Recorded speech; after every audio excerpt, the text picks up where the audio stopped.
today, through three stories, so I'm going to tell you stories, I want to tell you about how small charities and their leaders, those that are working in smaller organisations and community groups, can demonstrate leadership and how they collaborate with each other to increase their impact. First, I'd like to tell you a little bit about the FSI, perhaps a little bit more than in the introduction, and my own leadership experience. Today, the FSI exists to support small charities, but once, many years ago, and I'm not going to do a fairy story because it's only 10 years ago, I worked for an amazing charity called the NSPCC. And for 15 years, they trained me and gave me huge opportunities and invested in developing my skills. We had learning opportunities from around the world. And what I noticed when I was at those trainings or conferences, that there were very few smaller charities that I was coming across. And I wondered why this was. And simply, the answer is they don't have the time resource or the financial resource to access training at that level. That didn't seem right to me. And I'm sure you know that all small charity leaders usually start off by finding something that didn't feel right to them. And so a germ of an idea about the FSI started at that point. And then I used my resources to identify the problem, potentially work out a potential solution, and most importantly for charities, I found somebody to give me money who would invest in making the organisation what it is today. And I know this is a dream, but I found somebody who gave me £1 million and a blank piece of paper. Thank you, Emma Harrison. It's really interesting that today now the FSI, with that support, is able to build small charities to make them more efficient, effective and sustainable. And we do this because we believe that small charities are truly the glue that holds society together, and that together collectively they make our world a safer place. We give practical support to them. We do this through one-to-one advice sessions with experts in their field. We deliver training online and locally face-to-face with trainers who are knowledgeable in their subject, but often have years of experience of delivering it practically themselves.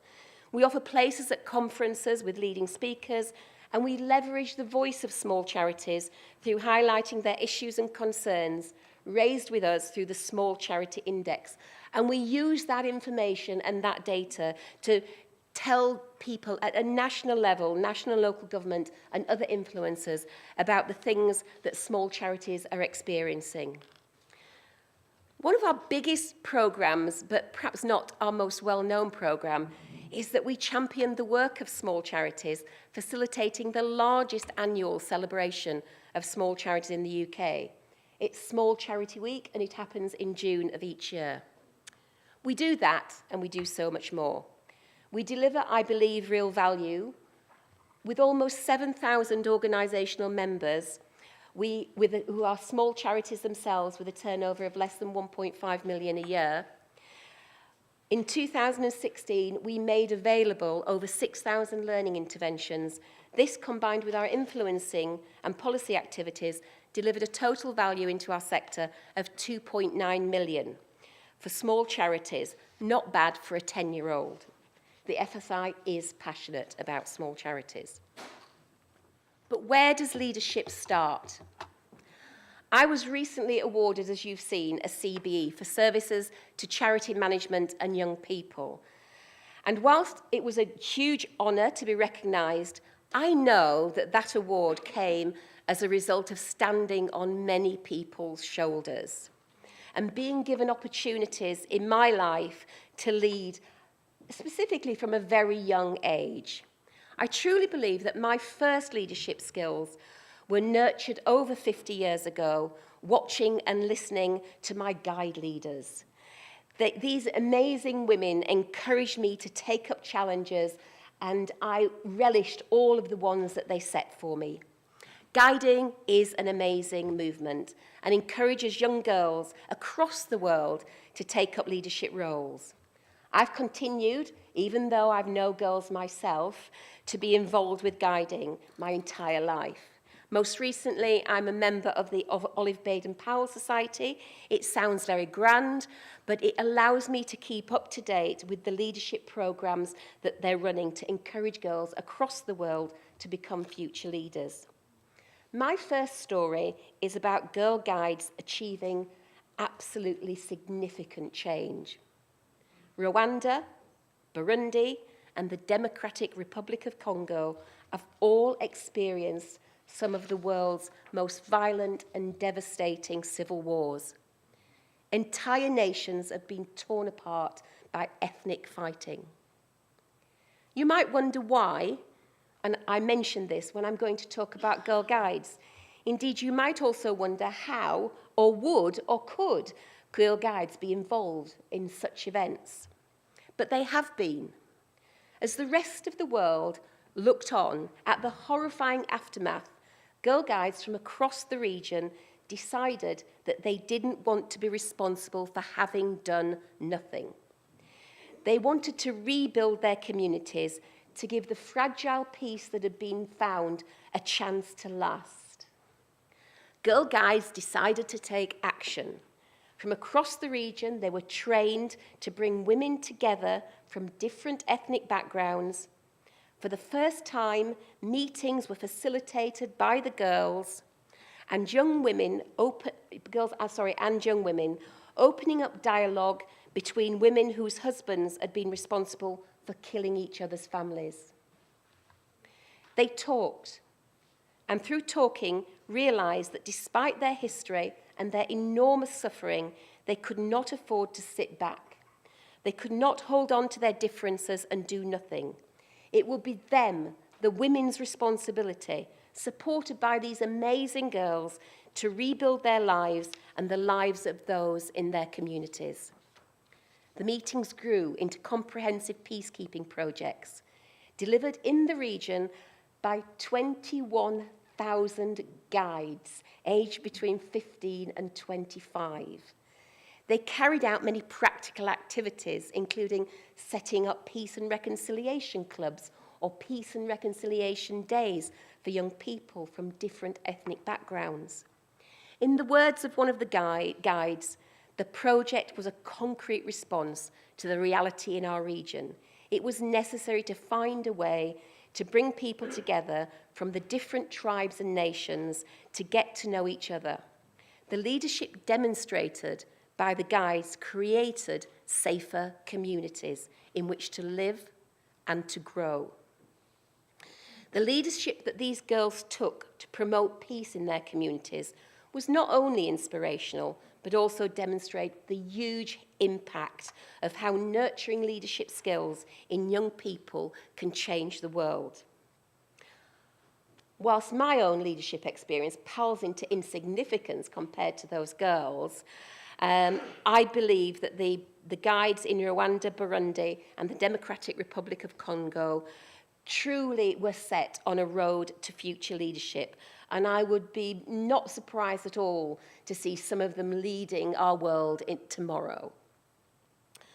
Most recently, as you've heard, my focus has been on developing the FSI, leading a dedicated team not only to deliver high-impact outcomes for small charities, but also to inspire them to feel as passionate about small charities as I do, and also to develop their leadership skills so that they can be sector leaders of the future. I hope that I have demonstrated leadership to them through my behaviours, and that through the FSI we are supporting others to step up into their leadership roles and to flourish. Today, people generally look at leadership in a very different way to what they did even a generation ago. In those days, leadership was something that was straightforward, it was done by the book, it could be learned, and was often given based on your position at work or your position in society. Leadership today is a lot more complex. Leadership is not given through position, but earned through actions. Today, we believe that effective leadership depends on a leader's ability to engage and energize and develop followers. Today, we want our leaders to be open and transparent, leading through inspiration and by example.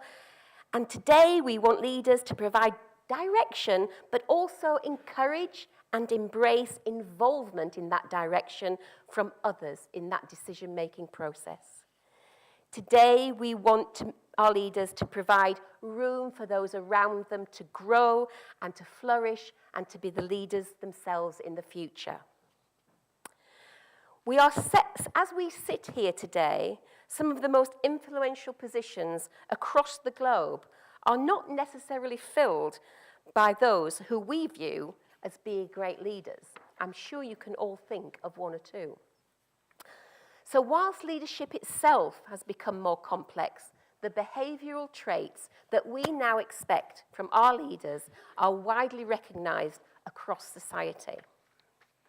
Each day, I'm so lucky I get to meet inspiring people. They're those who walk amongst us, and when seeing a problem or issue that needs addressing, go beyond complaining about it to developing a solution to solve it. These inspiring individuals are the founders of small charities. They don't start off seeking to be leaders. Often their route to becoming a leader is just through their drive and their passion to take action. Committed and passionate individuals who, on seeing something that's outraged them or something that they perceive as an injustice, decide to take action, and often they take others with them along the journey. They don't set out to lead, they set out to do something practical, and by so doing, they fall into the leadership role. My second story that I'd like to share with you is about Tim and Yasmin Parr. And no, they didn't start a child labour charity where they were making their baby work. What they did, and when I first heard their story, they truly inspired me, if not a little overawed me. They told me that when they were getting married, they chose Sri Lanka as their honeymoon destination. The brochure pictured a cultural, rich land with beautiful beaches and good food. And after getting off the plane, they took a taxi to their luxury hotel located on a tea plantation, only a few hours away. As they climbed through the gentle hills, filled with tea bushes, they noticed white flags shimmering in the dusk. They were dotted everywhere. Intrigued, they asked the taxi driver what the flags meant. They're not flags, he said. They're white plastic sacks. Each tea picker has one tied tightly around their head to collect the leaves, and each picker picks 18 kilos of leaves a day. I hope I've got this right. But I went onto the site today and tried to find out how much a London bus weighed. And it said 9, it wouldn't be kilos, it'll be sort of something huge, more than that. Because 9 kilos, I mean, gosh, I can do a cake with 9 kilos in it. But imagine a double-decker London bus. These ladies pick 2 of those in weight each day in tea leaves. A huge amount. Over the next few hours, Tim and Yasmin, their naive notion of happy, smiling women carrying beautifully woven baskets on their shoulders and lovingly weaving between soft bushes with bright green leaves, was truly and utterly smashed. They heard how picking tea is a bloody, hard, and thankless task. Women leave at dawn to begin their daily slog, picking tea from spiky, scratchy, rough bushes covered with thick spiders. Wearing only flip-flops to protect their feet from snakes and leeches, in searing heat, they spend 8 to 10 hours each day, 6 days a week, picking. And in the monsoons, they only have a bin liner to keep themselves dry. If that wasn't enough to make you outraged, it certainly wasn't enough It certainly wasn't the whole story that Tim and Yasmin heard. The British brought the tea pickers from Tamil in South India, promising them a better life. But today they are still classed as the lowest of the low, and very little has changed in their living conditions for 150 years. They live in overcrowded rooms with no electricity, and they share outdoor cold water taps and toilet facilities. What's more, it is almost impossible for them and their children to progress and leave the tea fields for a better life. As a tea picker, you are at the bottom of the barrel. Actually, you're below the barrel, and you stay there because that's your place. There is no way out, and many turn to alcohol and substance abuse to escape from their daily reality. Tim and Yasmin, coming from a country that teaches us we can do anything, were outraged. This one drive with this taxi driver changed the direction of their lives forever and was to pull on all of their leadership skills. So not only outraged, but angry, almost before the taxi had stopped, and he's quite a large guy, I've got to say, Tim leapt out and started to track down the hotel manager of this luxury hotel. He wanted to know what they were doing for the local tea-picking community. After all, it was the idyllic pictures in their brochure of these beautiful women picking tea that had been the main reason to get people to come and stay with them. He was gone 2 hours, but when he came back, little did Yasmin know that their lives were about to change forever. He'd made up his mind. I think he helped make up hers as well. And he was determined. He told Yasmin, we must start a school teaching English. If these people don't learn English, they have no hope of getting well-salaried positions in many of the businesses in Sri Lanka. They came home after their honeymoon.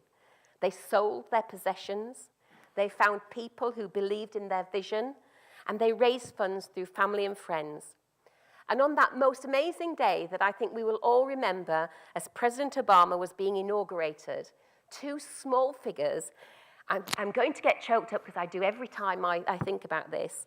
They, with big hearts, climbed the steps of the plane that took them on a new journey, a mission to teach English to the children of tea pickers in Sri Lanka.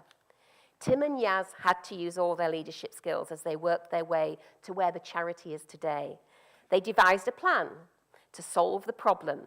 They accepted responsibility for making the change. They worked through the tough decisions that they encountered over their first 2 years in Sri Lanka, including a real resistance from the people in the area. They gained knowledge, and they worked together with local people, leading by example. They gained trust, and they gained respect through their actions.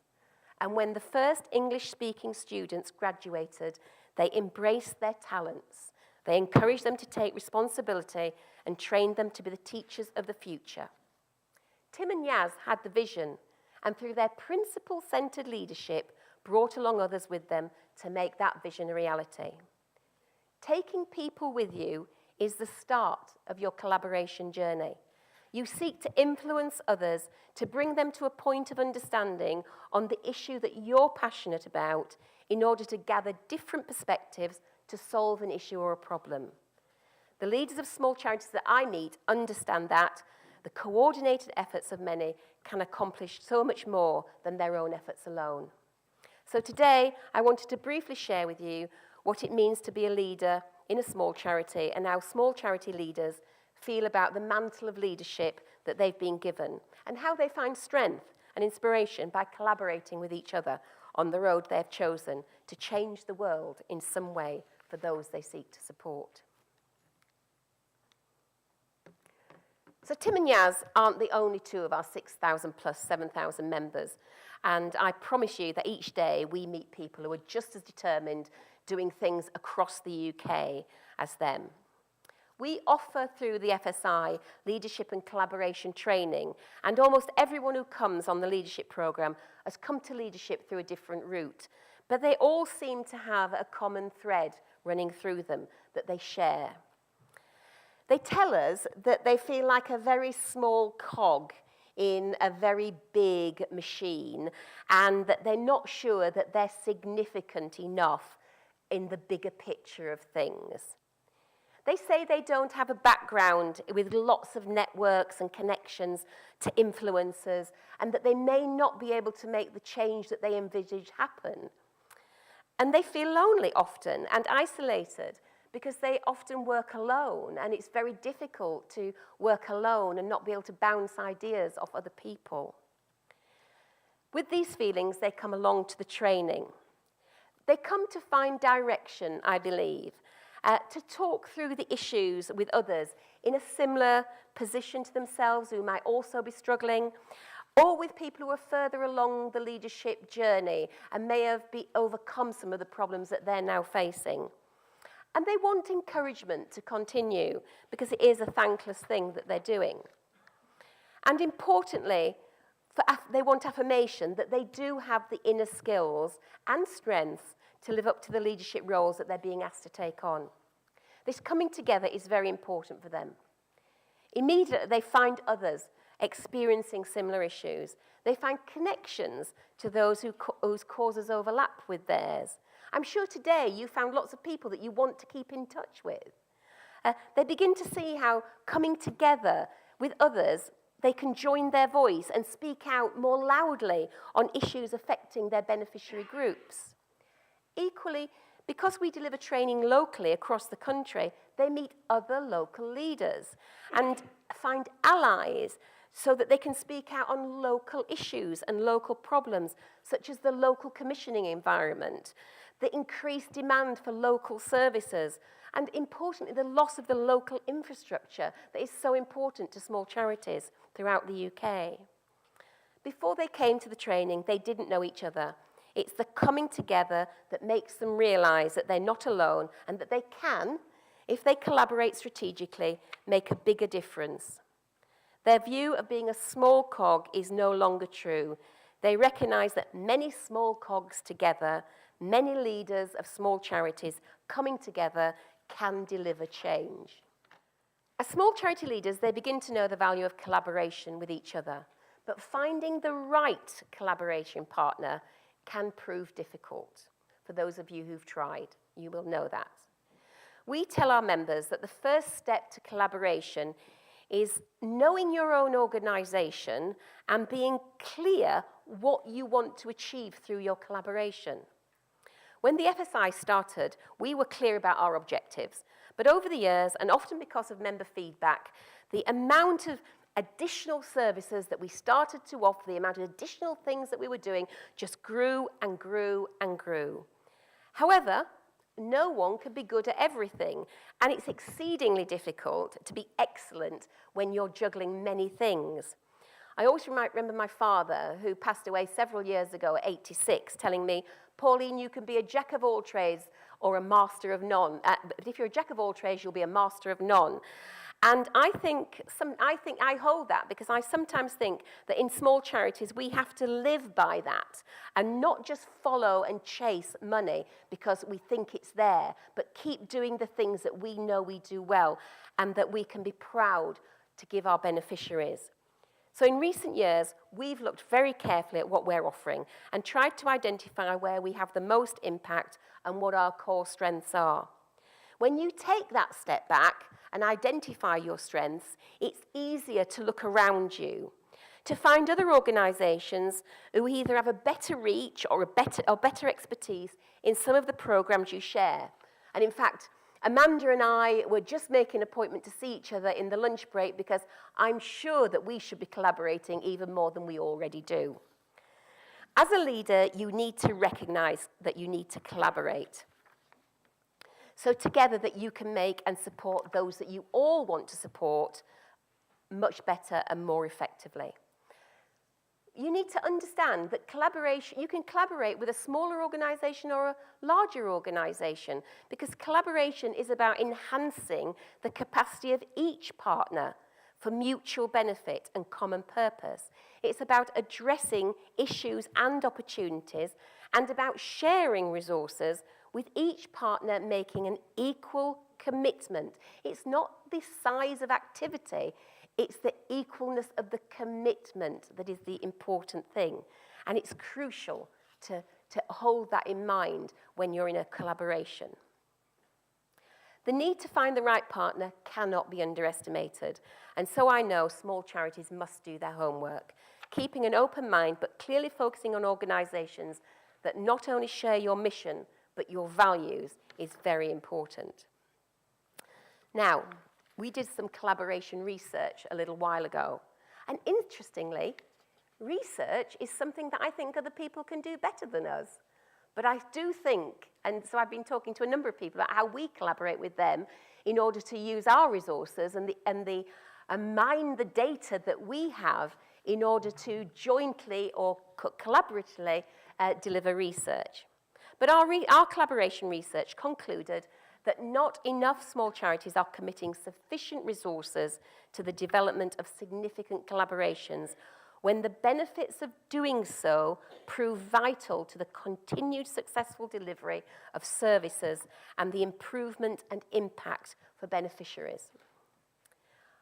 There's lots of reasons why this may be so. For those of you who are smaller organisations in the room, they'll be only too well known to you. Limited resources. Not just financial, but time. You've got that you're passionate people, but you're overworked. I don't know whether you know, but the increase in demand for local services has gone up by 128% since June 2013, whilst at the same time, your staff levels have remained the same.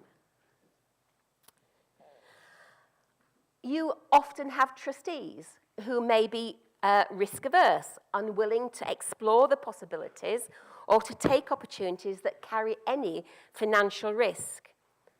It's not surprising. They're working in an ever-increasingly challenging environment, and they're being scrutinised now more than ever before. The reality is that if we fail to collaborate, we are at risk of losing sight of the end game, a more effective, sustainable, small charity sector equipped not only with the solutions, but the resources to implement change for the most vulnerable in our society. And we owe it to them to make those inroads into collaboration. Whilst it's important that some of us champion collaboration, we must at the same time also understand that it will not be right for everyone. My last story is about Shaninga. I was privileged to meet Shaninga at an awards event in 2017. He told me that whilst at sixth form, so quite young, he started a mentoring program for young people in his school who were at risk of exclusion and on their final warning. After 2 years of working with 10 mentors and 10 mentees, 8 out of the 10 mentees remained in school and were introduced back into the main school population. It didn't stop there. Leaving school, Shaninga went on to university and with 3 of his friends made the decision that would shape his life. He decided that he would use all of his skills and all of his spare time to change the world one kid at a time. Initially, the group began as a music crew. Their main aim was to engage and positively impact young people through their music. Over the next few years, I believe they were incredibly brave. They started doing something that they called street walks, where they approached groups or gangs of youths in the deprived areas of Toxteth through rap, using positive language instead of negative language and giving positive messages instead of negative messages. They challenged these gangs to make an active and positive decision to change their lives for the better. Now named Big Kid, they went into more high-risk areas, highly deprived, and directly interacted with the young people that they found there. The focus gradually shifted from music to workshops and activities that taught important life skills.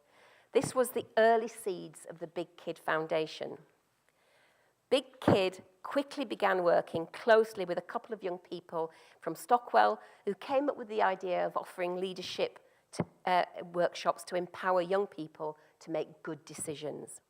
Because often it's just the difference that in a snap of time, you make the bad decision and not the right decision. And these kids knew that. It was about this time that I met Shaninga. I met him when he was getting an award.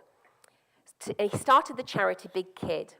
And so he actually had great leadership skills from the beginning because he persuaded me to be his first trustee. So I thought that was pretty cool of him.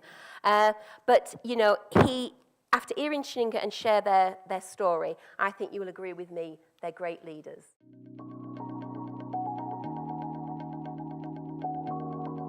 So the Big Kid Foundation is a youth charity that's focused on engaging young people who are at risk of social exclusion. Even though we do a lot of football, we do a lot of sport, we don't see ourselves as a sports organisation. We are a youth engagement organisation. So young people come to us because we give them a sense of belonging.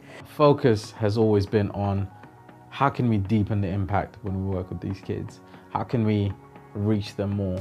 How can we get what we do into them so that it's a lifestyle choice as opposed to, you know, it's just a program that I was on. We can't turn our backs on young people.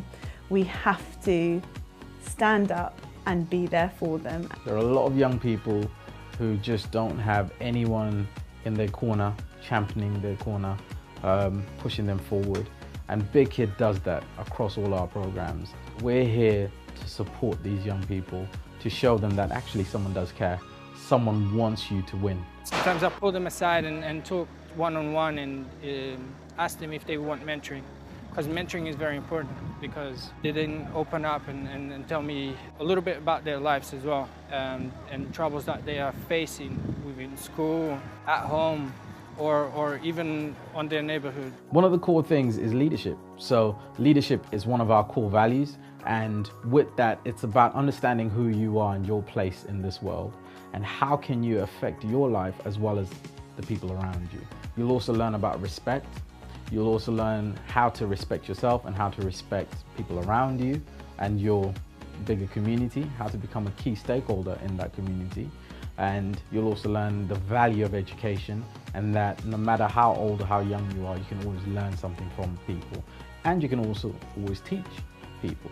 It's not right that our children are carrying knives to protect themselves and then that they are then getting stabbed with the knife that they are carrying to protect themselves. That doesn't make any sense. We need to be able to step in and offer them something safe, something positive, somewhere where they can stand up and say, no, we don't have to follow the crowd on this. And enough of us are together, not following the crowd. We become the crowd that other people will follow. I normally be more like, deal with situations in a more angry way, so it's helped me calm down. It made me go through different hardest challenges that I wouldn't face by myself, and with the support I managed to go through them. I think I've changed a lot. I think I've just become more, I don't know, like friendly, become more of a leader. It's been good because it's helped me get through a couple things that I wouldn't have got through without them. Yeah, I'm good, man. Shout out Big Kids. Here you go. I hope, like me, you can appreciate. Well, actually, I just don't know how a young boy so young came to that conclusion so long ago, and now he's delivering it. It's just phenomenal. I hope, like me, you can see that passion, determination, and creativity can take up. People who have that can take up the mantle of leadership and really make a huge difference to those in our society who, for whatever reason, are not able to change the circumstances themselves without a helping hand or a shoulder to lean on. Whether our small charity leaders are setting out to green the planet, home the homeless, or teach skills to the young, they are inspirational and principled leaders. I often think when the American cartoonist Bob Thieves famously said, Ginger Rogers did everything that Fred Astaire did, but backwards and in high heels, he could equally be describing small charity leaders' determination, passion, expertise, leadership, and magic. They do amazing things each day, leading organisations that collaborate with each other to change the world, and they make it a better and safer place for us all. Thank you for listening. Thank you.